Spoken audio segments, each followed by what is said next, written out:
सावधान रहना चाहिए। अपना काम बनाने आए हो कि तुम यहां सृष्टि सुधारने आए हो? देखो तुम्हें पक्की बात बता दे, भगवान भी पूरी सृष्टि को नहीं सुधारे। जब अवतार लिया तो जो भगवान की शरण में हुए, सन्मुख हुए, उन्हीं का उद्धार हुआ। ध्यान रखना, चाहे काम से, चाहे द्वेष से, चाहे राग से, चाहे भक्ति से, कैसे भी अवतार के समय जो भगवान से जुड़े वो परम पद को प्राप्त हुए। भगवान के अवतार के समय हम लोग भी होंगे, कीड़ा मकोड़ा, दीमक, चींटी चीटा जो बने होंगे, तो हमारा उद्धार नहीं हुआ। जो सन्मुख हुए, नाम जप किया, उन्हीं का उद्धार हुआ। ये बात पक्की समझ लो। तो भगवान अवतार लेकर के जगत मंगल के लिए आए, पर जो भगवान की शरण में हुए, सन्मुख हुए, उन्हीं का कल्याण हुआ। तो आज भी भगवान हैं, उनका नाम है, उनका रूप है, उनकी लीला है, ये उनका धाम है। जो सन्मुख होंगे, ठीक से चलेंगे, वो भगवान को प्राप्त होंगे। बहुत भय देने वाला प्रसंग है आगे का। महाप्रभु चैतन्य देव श्री रघुनाथ दास गोस्वामी जी के ऊपर अपार कृपा की, तो बहुत ही वैराग्यपूर्ण जीवन आपने कल सुना। ये भगवान ऋषभ देव जी अपने पुत्रों को उपदेश कर रहे हैं। उसी श्लोक को महाप्रभु ने कहा कि गुरुर् न सास्यात् स्वजनो न सास्यात् पिता न सास्यात् जननी न सास्यात् दैवं न तत्स्यान्न पतिश्च सास्यान् न मोचयेद्यः समुपेत मृत्युम। वो गुरु गुरु नहीं है जो अपने शिष्य को भगवत प्राप्ति न करा दे, मृत्यु के पास से छुड़ाकर अमर पद न प्रदान कर दे। वो गुरु गुरु नहीं। गुरु न सस्यात्, वो कैसा गुरु जो अपने शिष्य को भगवत प्राप्ति न करा दे। वो कुटुंबी स्वजन नहीं है जो भगवान के भजन में न लगा दे। अगर भगवान का भजन नहीं करने देता तो जाके प्रिय न राम वैदे ही तजिए ताहि कोटि बैरी सम जद्यप परम सने ही। वही कुटुंबी है जो भगवान के भजन में लगा दे, जो भगवान के भजन में विघ्न पैदा कर दे, भगवान में ना लगने दे। वो हमारा कुटुंबी नहीं, वो हमारा स्वजन नहीं, वो हमारा करोड़ों वैरियों के समान है। पिता न सास्यात्, वो पिता नहीं है जो मुझे भगवान के मार्ग में ना बढ़ाए, बढ़ने से रोक दे। वो पिता नहीं। ये बड़ी उत्तम उपदेश वृत्ति भगवान ईश्वर। वही पिता है जो अपने पुत्र को भगवत प्राप्ति करा दे। सास्यात् जननी, वही मां है जो भगवान के चरणारविंद में अपने पुत्र की वृत्ति बढ़ावे। लेकिन आजकल तो माता पिता बालक को वही सिखाते हैं जिससे उदर भर जाए। 3 बातें, पेट भर जाए, अच्छे कपड़े पहन लो, खूब भोग भोगने को मिले, यही शिक्षा है। इतने केवल लक्ष्य है। कह रहे सास्यात् जननी न सास्यात्, वो पिता नहीं, वो माता नहीं जो भगवान की प्राप्ति कराने का उपदेश न करे, नाम जपने का उपदेश न करे, वो नहीं है माता पिता। दैवम न तत्स्यान्न, यद्यपि दैव बड़ा माना जाता है, पर वो दैव किस काम का जो हमें भगवान का भजन ना करने दे, विमुख कर दे। और सही बतावें, दैव कुछ है ही नहीं, हमारे कर्म ही हमारे दैव हैं। मानव जीवन मिला है इस दैव वाली बात को व्यर्थ कर देने के लिए। भजन करो इतना डट के, हर प्रारब्ध क्षीण हो जाए, हर कर्म भस्म हो जाए। दैव आलसी पुकारा, खूब नाम जप करो। कह रहे वो पाणी ग्रहण करने वाला पति नहीं है जो श्री कृष्ण की प्राप्ति करने में बाधा पहुंचा दे। जो श्री कृष्ण की प्राप्ति कराने का सहयोग दे वही पति है। जो संसार से मेरे को मुक्त करेगा वही गुरु, वही पिता, वही माता, वही भाई, वही स्वजन, वही पति, वही संबंधी, अन्यथा नहीं। बहुत हृदय संभाल करके सुनिएगा। निष्किंचनस्य भगवद भजनोन्मुखस्य पारम परम जिगमिशोर भवसागरस्य संदर्शनम विषयिणामथ योषितांच हा हंत हंत विषभक्षण मतोप्य साधु। हे साधु विरक्त, बहुत खेद और दुख की बात कि यदि संसार रूपी समुद्र से पार जाने के लिए तुमने विरक्त भेष ले लिया, वैराग्य भेष ले लिया और विषयी पुरुषों का संग करते हो और विषयी स्त्रियों का संग करते हो, तो इससे अच्छा है कि जहर खा के अपनी शरीर की वृत्ति पूरी कर देनी चाहिए। हा हंत हंत विष भक्षण तो पिशादो। दूसरा भाव, इससे अच्छा तो जहर है कि बहुत बहुत शरीर ही छूटेगा, लेकिन यह विषय तो अनेक जन्मों तक तुम्हें नरक पहुंचा देगा। सचमुच सचमुच भगवान की भक्ति निष्किंचन ज्ञाननिष्ठ वैराग्यनिष्ठ जो है वही पूर्ण रूप से कर पाते हैं। जब कोई भगवान के मार्ग में चलता है तो ये 3 खाइयां होती जहां उसको माया गिराती है। पहली खाई है कंचन, वित्त तृष्णा, रुपया पैसा का संग्रह करना। ये देखा है, समझ नहीं पाया जाता और धोखा हो जाता है। थोड़े थोड़े रुपये संचय करते हुए पधार गए, वो रुपये विषयी पुरुषों ने प्रयोग किए। बड़े बड़े चरित्र देखे हैं, स्वयं कभी खर्चा नहीं किया, संतों की सेवा में नहीं लगाया, समाज की सेवा में नहीं लगाया, बड़े बड़े बॉक्सों में बंद करके रख के और पधार कर चले गए। बाद में उनके परिवार के जनों ने अधिकार कर लिया। बहुत बड़ी गलती। साधु को कभी भी अपने नाम पैसा नहीं रखना चाहिए, ये लिख लीजिए। गुरु के द्वारा सेवित हो या इष्ट के द्वारा सेवित हो, अन मांगे आगे आवेगो। स्वामी जी महाराज कह रहे, स्वामी हरिदास जी, बिल्कुल ऐसा न सोचे कि मैं इतने लाख जमा कर लूं तो पूरे जीवन आराम से खाऊंगा। तो प्रभु का भरोसा नहीं लक्ष्मीपति का कि जिस समय जरूरत होगी बिना दस्तखत के तुम्हारे पास आ जाएगा। जैसे बैंक में जाओ दस्तखत करो फिर पैसा मिलता है, यहां दस्तखत की भी जरूरत नहीं, ठीक समय पर वो वस्तु पहले से आ जाएगी, पक्का समझ लीजिए। फिर इसके बाद है कामिनी। जब वो कंचन पर विजय प्राप्त करके धन पर, अब इन बातों को थोड़ा नाटक रूप में ले लिया जाता है। एक परमहंस जी हमें मिले यमुना के किनारे, बड़े ही वीतराग ब्रह्मलीन महापुरुष। तो जिस आश्रम में हम थे वो यमुना के पावन पुलिन पर था।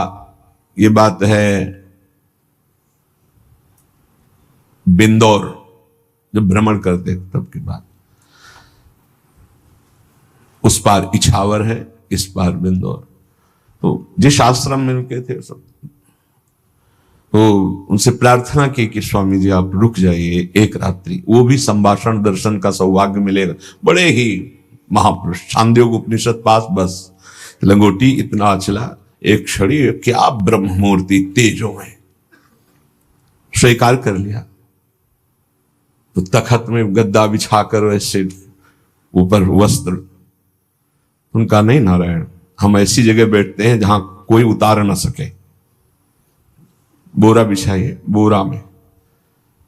उनको स्वामी जी आपके लिए नहीं, ये यहाँ की मर्यादा, संतों की मर्यादा, पर ये गद्दा, ये इसके ऊपर पलंग पोष, ये संतों की मर्यादा नहीं होती बेटा, जमीन में बिछाओ। ऐसे एक एक चेष्टाएं उनकी थी कि थप्पड़ की तरह पड़ती थी। तो उनका महाराज, यहाँ के महंत कौन है, तुम हो? उनका नहीं महाराज जी, हम तो यहाँ विचरण करते हुए। अच्छा, यहाँ के महंत कौन? उनको बाहर गए हुए हैं। पर महाराज जी वो भी बहुत त्यागी, पैसा नहीं लेते, पैसा नहीं लेते। इतनी जोर बालवत हंसे कस के, बोले आश्रम उन्हीं का है? जी पैसा नहीं लेते। नहीं तो ये कैसे चलता है? तुमका जब वो जाते हैं और कोई दक्षिणा देता है तो ऐसे अचला में बंधवा, फिर तो जो हंसे के आपसे अचला में बंधवा लेते, पैसा लेते नहीं। क्या यार, उनका क्या नारायण, तुम भी विनोद करते हो, ये है क्या? तुमका सही महाराज जी छूट। बोले जब यहां आते तब तो उनका जो सेवा में रहते हैं खोल लेते हो, फिर ऐसे कार्य। बेटा इसे त्याग नहीं कहते, इसे त्याग। उसी दिन उनके साथ 60 किलोमीटर एक सांस में चलते थे। हमारी तो हालत खराब हो गई, पीछे भागते हुए। हमको स्वामी जी 3 दिन के आगे चौथे दिन नहीं चल पाए। ब्रह्माकार वृत्ति लिए कमंडल 60 किलोमीटर तक चल, न खाना न पीना न कुछ। कोई बोल दे स्वामी जी कुछ पालो तो पाले, नहीं बोले तो और एकदम पुष्ट। क्या उनका स्वरूप उन्होंने मतलब जो 3 दिन साथ रहे, तो वैराग्य क्या क्या स्वरूप है, स्वरूप का क्या बोध है, कैसी अद्भुत उनकी ज्ञान निष्ठा। कैसा महापुरुषों का अगर एक क्षण भी संग मिल जाए तो जीवन का रंग बदल जाता है। 1 रुपया पास रहे और कभी भी किसी नगर में भिक्षावृत्ति नहीं करना, आकाश वृत्ति से जहां चल रहे हैं वही ओका। भारत की समस्त नदियों की 2-2 बार परिक्रमा हो गई। ऐसे महापुरुष। तो कंचन और कामिनी, कामिनी का तात्पर्य हर इंद्रिय संयोग से है और विशेषतर जनेन्द्रिय के संयोग से है। जब साधक क्रॉस करना चाहता है माया को, कंचन को क्रॉस कर गया, तो फिर कामिनी का आकर्षण जिस कोटि का महात्मा होता है, साधक होता है, जिस कोटि का, अगर वो मृत्यु लोक की किसी कामिनी से परास्त हो सकता है तो उसे भेज दिया जाएगा, नहीं तो फिर स्वर्गलोक और नहीं तो फिर ब्रह्मलोक। और जब यहां से लेकर ब्रह्मलोक तक के भोग उसे परास्त नहीं कर पाते तब रिद्धियां सिद्धियां, इसके बाद भगवत प्राप्ति। एक परीक्षा का क्रम है। फिर तीसरा है कीर्ति, मतलब पहले में ही जैसे 1 लाख चले तो पहले में ही बहुत मार के गिरा दिए गए कंचन में, फिर कुछ बचे तो कामिनी में, फिर जो बचे तो कीर्ति में। जो कामिनी कंचन कीर्ति तीनों को पार कर गया, तभी वो कहा गया को एक पाव भगति जिमि मोरी वृष्टि शारदी कहूं कहूं थोरी। जैसे शरद में कहीं कहीं वर्षा होती है, ऐसे कोई बिरला मेरा भक्ति को प्राप्त, वही बिरला जो इन 3 पर विजय प्राप्त कर लेता है। इनमें ऐसे सुखों का आकर्षण ब्रह्मा जी ने रखा है, कामिनी कंचन कीर्ति, कि ऐसा लगता है तो भगवान तो मिल ही जाएंगे। देख लेते हैं, कंचन तजना सहज है सहज तिया का नेह, मान बड़ाई ईर्ष्या दुर्लभ तजनाए। आगे जो मान बड़ाई बहुत बड़ी मंजिल अच्छे अच्छे साधकों को गिरा देती है। चलन चलन सब कोई कहे बिरला पहुंचे कोई, एक कंचन एक कामिनी दुर्लभ घाटी, 2 मार के गिरा दिया गया। एक कंचन एक कामिनी, ये लांबी तलवार आए थे हरिभजन को बीचे देने का। ये घाटियां वही नहीं पार कर पाता जो भगवत प्राप्त महापुरुषों का आश्रय नहीं लिए। यदि भगवत प्राप्त संतों का आश्रय लिए तो आराम से पार हो जाएगा। पता ही नहीं चलेगा कि घाटियां पार हो गए हम, पता ही नहीं चलेगा। त्याग और वैराग्य का यही स्वरूप है कि इन तीनों से बचे, कंचन कामिनी प्रणाम नमस्कार प्रतिष्ठा कीर्ति, इनसे बचे। आपका भाग्य सद्भाग्य में बदल जाएगा और अगर आप सावधान हुए तो आपका भाग्य दुर्भाग्य में बदल जाएगा। बहुत पावर है, बहुत पावर है। जीव ही आप असत वृत्ति करेंगे तो वही पावर आपको असत की तरफ बढ़ा देगा। ध्यान रखना, भगवान की छाती से धर्म का प्रादुर्भाव हुआ है, भगवान की पीठ से अधर्म का, और दोनों भगवान से ही प्रकट हुए, धर्म और अधर्म, और दोनों सामर्थ्यशाली हैं। पीठ जो भगवान से विमुख हैं उनके ऊपर अधर्म का, और जो भगवान के सन्मुख है उनके ऊपर धर्म का प्रभाव पड़ता रहता है। तो सीधा हम वृंदावन आ गए लेकिन दुर्भाग्य की रचना कर डाली। क्या? यहां के वासियों की निंदा करने लगे। कल एक महात्मा पधारे थे तो उन्होंने कहा कि हम बहुत अंदर से परेशान हैं, हमारा भजन नष्ट हो गया। कई दिन हो गए, अगर 1 2 3 दिन तक भजन में बाधा पड़ रही तो भोजन का प्रभाव है, और इसके आगे अगर बढ़ गया तो फिर वैष्णव अपराध पक्का। दूसरा कोई और तो छोटी मोटी बातें सब भस्म हो जाती भजन करने वाले की। पहली बात, भोजन अशुद्ध हुआ तो 2-3 दिन, तो उनका नहीं तो बहुत लंबे समय से उनका वैष्णव अपराध। बोले हाँ हमको भी आभास होता है, तो ऐसा ऐसा। यहां श्रीपाद कह रहे हैं श्रील वृंदावनेस्मिन दोषान दृष्टान निज हत दृशा, वो अपना नाश करने का, दुर्भाग्य लिखने का कार्य शुरू कर दिया। क्या? वृंदावन के वासी में दृष्ट दोष देखना, वर्तमान में जो दोष दिखाई दे रहे हैं। बोले है दोषी इसलिए देखता हूं, नहीं देखो, वह श्री जी का कृपा पात्र है, आज नहीं तो कल वो महापुरुष बन जाएगा। अर्थात जो महापुरुषों की गति वो उसे प्राप्त हो जाएगी। वो धामवासी है, प्रियाजू ने स्वीकार किया है। आपका क्या अधिकार है कि आप उस पर दोष दर्शन करें? तो कह रहे हैं जो वृंदावन धाम में वास करते हैं उनके दृष्ट दोषों को दिखाई दे रहा है। ऐसा नहीं कि नहीं दिखाई दे रहा, आप आरोप लगा रहे हैं, दिखाई दे रहा है। दृष्ट दोषों को सत्य मान करके वर्णन करते हैं, उनकी निंदा करते हैं, तो आपका भाग्य दुर्भाग्य में बदल जाएगा। यदि आप ये विचार करके कि श्री जी के लाड़िले हैं, इनकी बाहरी बात है पर इनके ऊपर बहुत कृपा है, आज नहीं तो कल ये सब सुधर जाएंगे क्योंकि लाडली जी के कृपा पात्र हैं, बात बन गई। ऐसे मूर्ख लोग अपना संकट स्वयं चयन कर लेते हैं। जो दूसरों की, वृंदावनवासी की दोष दृष्टि से निंदा आदि करते हैं, बहुत निकृष्ट बात है, इसे कभी स्वीकार न करें। सच्ची कहते हैं, देखो अपने सब पावन भूमि में बैठे हैं, निंदा तो अपनी करनी चाहिए। अंदर से देखो, ईमानदारी से देखो, जो हमारे अंदर कूड़ा करकट है इसकी निंदा करनी चाहिए कि मैं बहुत नीच हूं, हम पर इतनी कृपा है लाडली जी की, इतना दुलार कर रहे हो, हम उनकी दुलार को ठुकराए चले जा रहे हैं।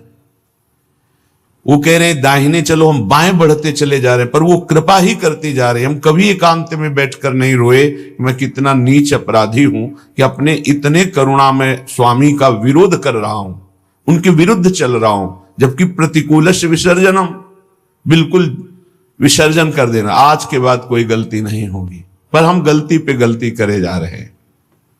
श्री जी इस बार माफ कर दो, आगे से फिर किया, श्री जी इस बार माफ कर दो, फिर वही वो माफ करती चली जा रही। हमसे गलती होती, जब हम ये देखेंगे तो हम दूसरे को देखने लायक ही नहीं। हम क्या दूसरे को देखें?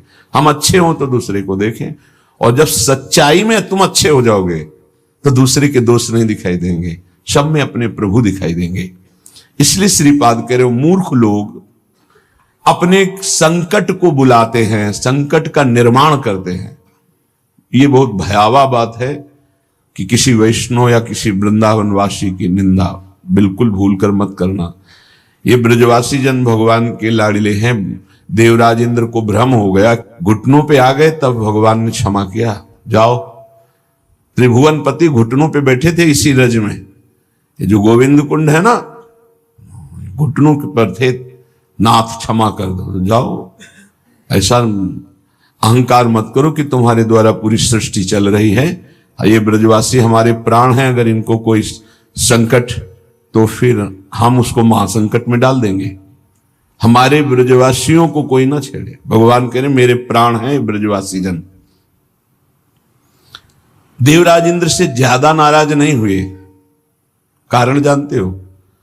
किया तो उपद्रव ब्रजवासियों को पीड़ा देने का, लेकिन सब ब्रजवासी एक साथ बैठ कर दिए ना, तो लालजू ने थोड़ा तो उन पर शासन किया, फिर कृपा कर दी, लेकिन ब्रह्मा जी के ऊपर कृपा नहीं की क्योंकि अलग कर दिया।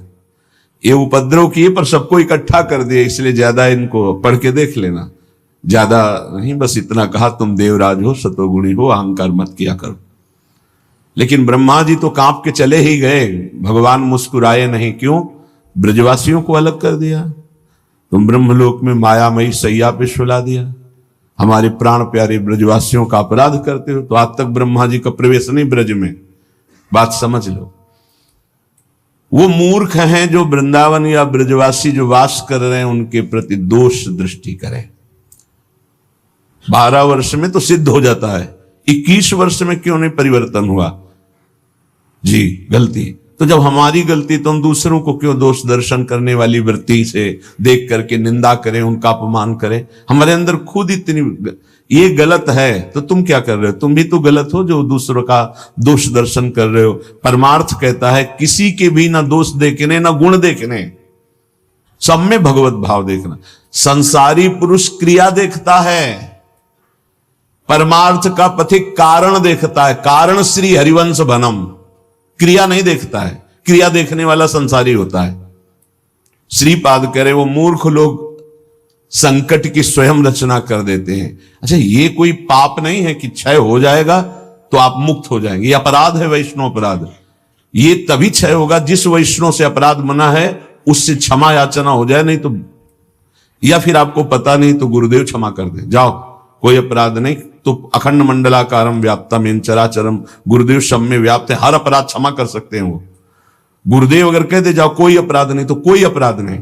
गुरु महिमा बहुत बड़ी है। मंत्र मूलम गुरु वाक्यम मोक्ष मूलम गुरु कृपा। हर अपराध से मुक्ति के लिए गुरुदेव है। गुरुदेव मुझे पता नहीं क्या अपराध बन गया, लेकिन है कोई अपराध, क्षमा कर दो। उन्होंने कहा जाओ कोई अपराध नहीं, तो पूरी सृष्टि का अपराध क्षमा हो जाएगा। गुरुदेव में ऐसी सामर्थ्य, वो भगवान का साक्षात कृपा वपु है। कभी किसी को ऐसा महसूस हो तो अपने गुरुदेव भगवान से क्षमा मांग ले। अगर नहीं पता चलता कि किस वैष्णव का अपराध बना है तो गुरुदेव से क्षमा मांग ले। श्रीपाद कह रहे हैं ऐसे व्यक्ति हमारे चाहे प्राण संकट में पड़े हो, कभी समीप ना आवे, मैं इनका दर्शन न करूं और इनका संभाषण न सुनूं। जो संतों की, ब्रजवासियों की, वैष्णवों की, भगवत भक्तों की निंदा करते हैं, ऐसे लोग हमारी दृष्टि में ना आवे, कभी हमारे कान में इनकी आवाज ना पड़े, और कभी प्राण संकट होने पर भी मैं इनकी सेवा स्वीकार ना करूं। क्योंकि ऐसे लोगों का विषय सेवन करना, दिया हुआ भोजन पाना, या उनके पास बैठना, या उनकी दर्शन करना, इस सारे साधन को हास्यास्पद बना देते हैं। उपहास योग, अर्थात कुछ नहीं रह जाता जो ऐसे लोगों का संग करता है। अपराध नहीं, निंदा नहीं होनी चाहिए, बहुत सावधान।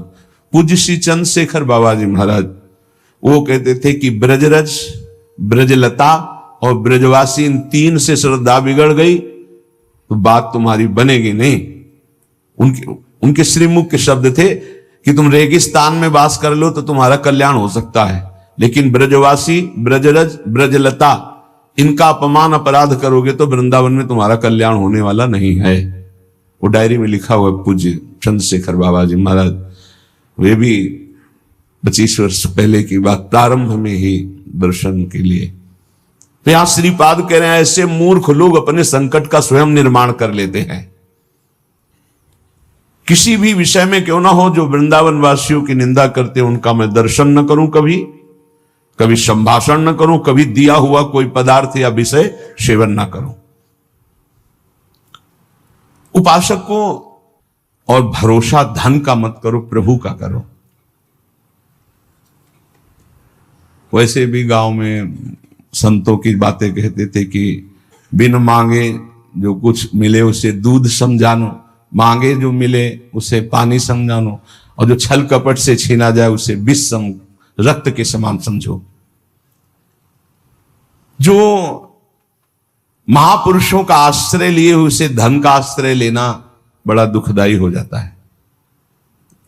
भगवत आश्रित हो, संत आश्रित हो, धन का आश्रय उसकी सदगति में बाधा पहुंचा देगा। धन का आश्रय उसकी सदगति में बाधा पहुंचा देगा। जिनको कोई आश्रय नहीं है, भगवान का भी भरोसा नहीं, लेकिन उनके परिवार का कोई भगवान से जुड़ा तो उसका कल्याण हो जाएगा। लेकिन अगर धन का आश्रय तो आपके कल्याण में बाधा पड़ जाएगी। बस ये आंतरिक विषय।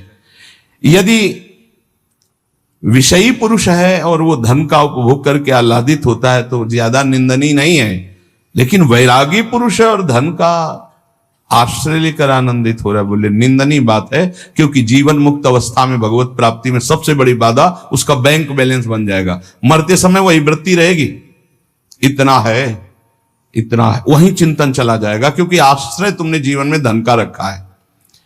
प्रेम रूपी धन प्राप्ति के लिए जो विरक्त है, जो भगवत मार्ग का पथिक है या जो वैष्णव है, उसकी उदर पूर्ति, वस्त्र और देखभाल ये सब भगवान के द्वारा होती है। पक्का विश्वास समझो। विश्वास कर लीजिए। देखो, जिस दिन वृंदावन में प्रवेश हुआ था उस समय तो संन्यास मार्ग के पथिक थे, कहीं किंचन मात्र कोई संग्रह परिग्रह नहीं। महारानी जो तब से लेकर आज तक जैसे रख रही वैसे उन्हीं का रखना है। न तब ऐसे था, न अब ऐसे है, और न मरते समय तक ऐसे होगा। न तब हमारे पास कुछ था, न आज हमारे पास कुछ है। अगर हम उतर के खड़े हो गए तो हमारा एक चम्मच भी नहीं है। ईमानदारी से तुम लोग देख रहे हो, देख लो, एक चम्मच भी नहीं जिसमें ये हो कि ये चम्मच अमुक दस्तखत करे तब हमारा नहीं। हमारे को निमित्त बनाकर आप जो कर रहे हैं वो आपका है, श्री जी का, श्री जी के अलावा किसी का। कोई बैंक बैलेंस पर चिंतन, कोई इनका भरण पोषण कैसे होगा इसका चिंतन, ये बिजली कैसे चलेगी इसका चिंतन। पाई भरने अगर होने लगे तो अभी कटवा दें, पक्का। ना तुम भूखे रह रहे हो, ना ये कट रही है, ना कोई मांग रहे हो, ना कोई दान पेटी, ना कोई छुप छुपा के किसी भी तरह की फीस। अगर किसी को ऐसा धोखेबाजी मिले तो प्रार्थना जरूर हमें सूचना दीजिए, क्योंकि हम हर समय उपस्थित नहीं रहते प्रगट में। अगर किसी को चालबाजी मिले, कि वैसे तो हमें विश्वास है कि हमारे श्री जी का शरणागत कभी ऐसा नहीं कर सकता। कोई बाहरी कोई धोखेबाज हो तो हम नहीं कह सकते, पर अगर इस श्री जी की सीमा के अंतर्गत कभी कोई तुमसे फीस मांगे, कभी किसी भी तरह की कोई बात करे, वो हमारा शत्रु पक्ष होगा, हमारे विरुद्ध आचरण करने वाला होगा। वो ना हमारा मित्र है, ना हमारा शिष्य है, ना हमारा श्री जी का शरणागत है। अगर कोई ऐसा कार्य करता है तो हमारे विरुद्ध, हमारे श्री जी के विरुद्ध आचरण करने वाला है। कभी किसी को ऐसा संकेत मिले तो जरूर सूचना देना कि अमुक जगह हमसे यहां मांगी गई धनराशि, अमुक जगह हमसे इसकी फीस मांगी गई, कभी हमें बता देना। यह हमारा सिद्धांत है स्वामिनी जी का, ऐसे नहीं। अखिल कोटि ब्रह्मांड नायक जहां झुकते हैं उनके हम दास हैं। वो चाहे हमें उपवास में रखें, रखा जैसे तो कभी मांगा थोड़ी, आज ऐसे रख रहे हैं तो इस बात की जय जयकार थोड़ी कि आप ऐसे रख रहे हो। इसके लिए हम जय जयकार करेंगे। जय जयकार हम पहले भी करते थे, आज भी करते हैं, इसको लेके नहीं करते। तो उपासक का धन है श्री जी, श्री कृष्ण प्रेम, अंगरक्षा, उदर पूर्ति, वस्त्र धारण करना, आवश्यकता, औषधि, ये सब उनकी जिम्मेवारी है। जिनकी शरण में तुम्हें क्या चिंता करनी। सच्ची कहते हो, कदम कदम पर दिखाई देता है। अगर अल्ट्रासाउंड की बात आई थी तो उसकी भी व्यवस्था नहीं थी, तो डायलिसिस कैसे होता, कैसी उनकी लीला, कैसा उनका। ये भी भिक्षा से हो रहा है डायलिसिस, ये किसी व्यक्ति का नहीं कि अमुक नहीं। विश्व ऐसे हैं जो हर महीने में कुछ चंद, और उसी से डायलिसिस होता है। भिक्षावृत्ति से जो शिष्य कुछ ऐसे हैं वो ऐसे देते हैं, वो भी कोई 2000 कोई 5000 ऐसे प्रति महीने। आवश्यकता की पूर्ति स्वयं प्रभु करते हैं, स्वयं प्रभु करते, पक्का। तुम्हें चिंता नहीं करनी, तुम्हें सिर्फ देखना है। यहां आदेश कर रहे हैं कि विरक्त जो भगवद आश्रित है उसकी उदर पूर्ति, उसकी अंग रक्षा, शब्द याद कर लो। उदर पूर्ति, अंग रक्षा, साधारण वस्त्रों का, साधारण शब्द वस्त्रों का पहनना, और जो आवश्यकता है औषधि आदि, ये सब जिम्मेवारी इष्ट की है, इष्ट की। तुम्हें बिल्कुल चिंता नहीं करनी, जिस समय जैसा वैसा आपको। लेकिन जो धन का स्वयं संग्रह कर लेता है कि हमारे काम आएगा, भगवद आश्रय खत्म हो जाता है। ध्यान रखना, अंदर की बात है। जहां तुम्हारा आश्रय रहेगा उसी का चिंतन होगा, वही तुम्हारी गति बनेगी। इसलिए उपासक को चाहिए कि घृणा बुद्धि रखे धन के प्रति नहीं। जब जो आवश्यकता होगी, बिल्कुल जैसे रुपया होता है ना, तो प्री बुद्धि नहीं दिखाई देती, वहां जमा हो रहा है, जहां का है वहीं। एक किस जो पहला नोट निकले उसमें लिख दो। फिर भारत में देखो कितनी जगह वो जाता है, कितने लोग उसको अपना मानते हैं, और किसी का नहीं होता है। जब मर के चला जाए किसी का नहीं होता है, वो वहीं रहता है जहां रचना हुई उसकी, भारत सरकार के अंतर्गत ही रहेगा। हो तो तुम भारत के ही ना। बहुत समझने की जरूरत। आश्रय प्रभु का, भरोसा धन का रखोगे आश्रय छूट जाएगा। अपबल, तपबल और बाहुबल, चौथो बल है दाम, सूर्य किशोर कृपा ते हारे को हरि नाम।